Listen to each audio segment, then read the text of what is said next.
Hello and welcome to another edition of Motor Cars Enthusiasts. On this particular program, I've got two really good stories, two not so good stories, and a story in the center that reminds me of a story from my past. Have I used story enough? Let's get on with the action.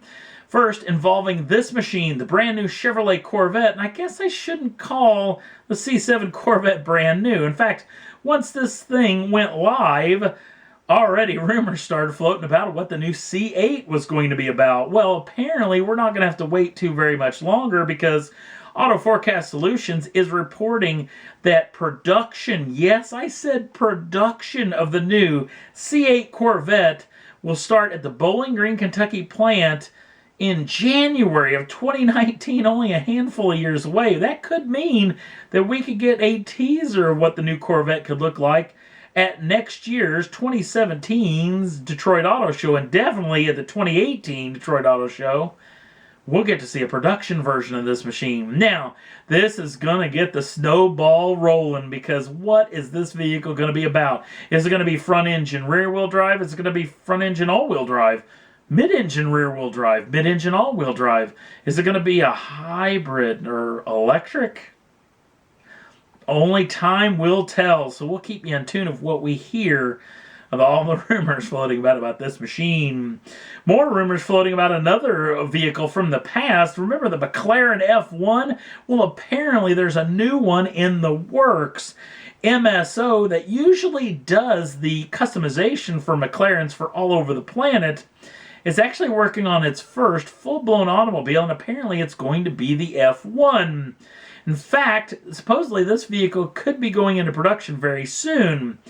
Now again, these are just rumors. Nobody's really come out from McLaren and said absolute of this, but it's already got the internet's all upset because, well, a lot of folks really don't care for that 3.8 liter twin turbocharged V8 to go in the F1. They want a big, juicy, normally aspirated V8 or V10 or V12.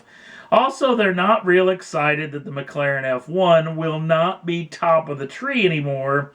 That will continue to be the P1. The P1 will be king of the hill. The F1's going to slot somewhere between the 675 Longtail and the P1.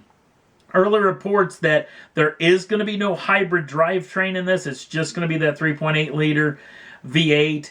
And it's not going to be a Rip Thornton performance machine for the track. It's going to be more of a GT car, a Grand Touring car.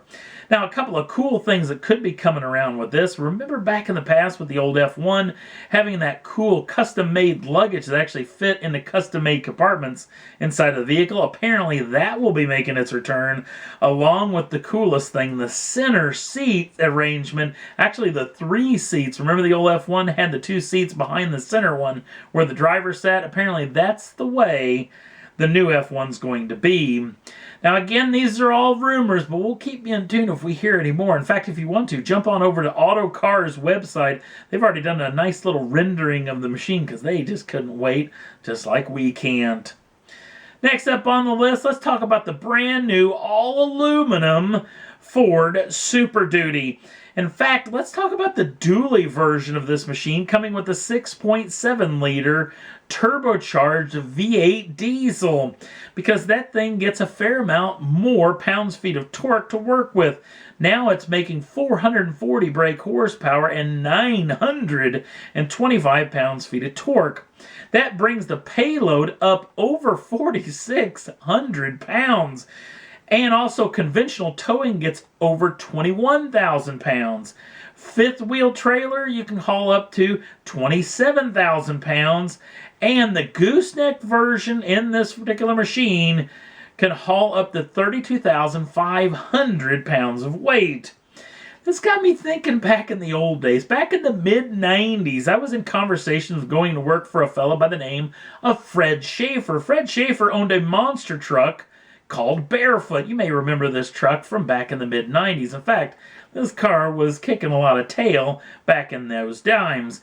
In fact, it was sponsored by the Chrysler Corporation and the Dodge Group. In fact, Dodge thought it'd be pretty cool, especially to do dealer shows, you know, when a dealer would actually invite them in. They would do a static display of the truck, also maybe sometimes do some car crushing.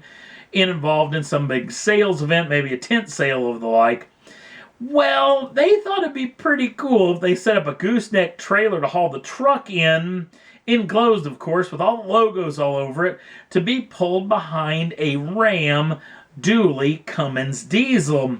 Well, after a handful of months of the vehicle crisscrossing the country, they found a little bit of problem. Fred actually called one of the engineers and said, listen, this thing's only getting between 6 and 8 miles to the gallon, which is pretty unacceptable.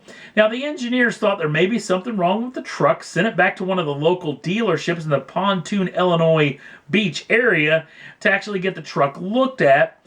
Didn't find anything wrong with it, sent it back, and the truck continued to have the same issue. Further conversations persisted until one of the engineers said, wait a minute, how heavy is that trailer? Fred said that the trailer fully loaded was between 32 and 34,000 pounds, way over what that vehicle could actually tow. In fact, that made one of the engineers say, holy mercy, don't tell anybody how much that thing weighs.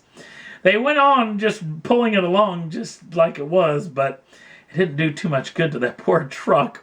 The brand new Super Duty actually could probably do it in a pretty fair amount of time. They lost a tad bit of weight out of that thing. Just reminded me of a story from my old days. Now let's get to the sad stories. The sad stories, one of them involving the Koenigsegg 1-to-1. The brand new 1-to-1 was actually doing some testing at the Nürburgring Nordschleife Loop, possibly for a run at the lap record around the famed Nürburgring circuit, when the anti-lock braking system possibly failed on the machine. If you want to, check out the video. I got it up on the Facebook page. A long set of black marks into the guardrail where the vehicle actually went over the guardrail and actually may have flipped end over end maybe at least once because the car is busted up big time. In fact, this video does not show a shot of the accident itself. It just shows the recovery of the vehicle. The car's hurt pretty bad. In fact, the driver actually ended up going to hospital, but actually came back the same day with only some bumps and bruises. The vehicle is already on its way back to Sweden. Koenigsegg says they can fix the machine, possibly to come back to make a record run maybe later this year, maybe next. But it was a pretty significant accident indeed. Another little sad stories involve this machine, the Alfa Romeo 4C, because apparently this vehicle is on its way out. Sales have been less than lackluster. In fact, all the year of 2016 here in the U.S. market, they've just sold just over 300 units, which is terrible to say the least, even for a little mid-engine sports car. In fact, they were already working on a successor to this machine. Apparently that plug has already been pulled, and the possibility that this vehicle won't last any longer than the 2020 model year is now in the works. Now, we still got a handful of years left before 2020. Maybe sales could get up to where it needs to be, where we could see a successor, but things do not look good so far. And that's all there was that I thought was worth talking about for this edition of Motor Cars Enthusiast. Don't forget to like us over on the Facebook page. Links down in the show notes. Also, if you'd like to subscribe to the channel, you can do so at any time and get the first dibs on the brand new shows as soon as they come out. Thanks for watching. We'll see you again real soon.